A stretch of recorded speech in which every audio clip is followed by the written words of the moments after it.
Kanina, eto, pinadala rito naka-towing. Parang nakabili to 5 months ago, sila sir. Ngayon, nag-inquire to dyan sa sa mga groups. Inatulan daw siya ng retiming. So, ang problema, ang singil, 30 mil daw.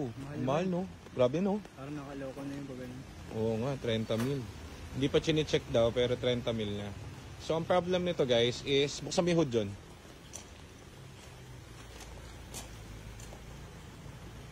Teka, pabubuksan ko.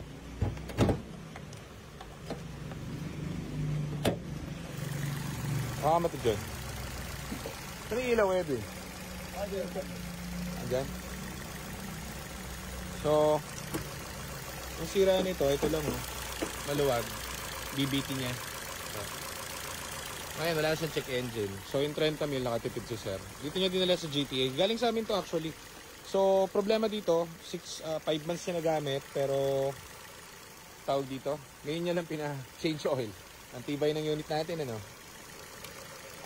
Ang tawag dito, ngayon lang, kasi ngayon lang niya pina-change oil. Ngayon lang siya nagpa-PMS. So, pauwi na natin sila, ayos na.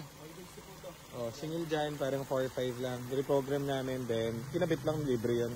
So, yan lang ang kanyang naging problem at uuwi na sila ng Laguna. Kanina naka-towing, uuwing umaandar, syempre. So, natandaan nyo guys, hindi naman immortal ang kotse, nagkakaroon nyo namang issue, pero hindi lagi yung mga sinasabi ng iba. Kailangan ma-check muna nila at ma-scan para alam nila yung gagawin. Eh, natakot daw si sir dun sa kote, 30 mil. So, at least dito, barya-barya lang. Di ba, Johnsky?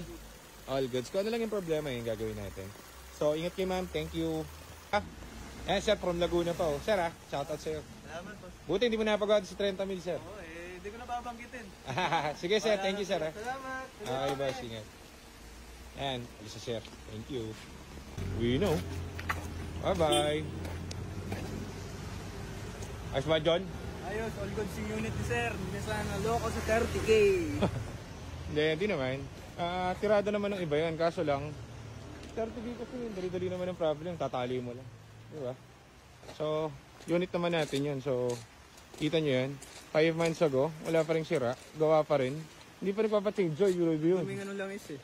Duming langis, ano? 5 months. So, okay, papa-PMS kayo para namomonitor yung kotse niya. Ayun lang, bye-bye. Uwi na ako.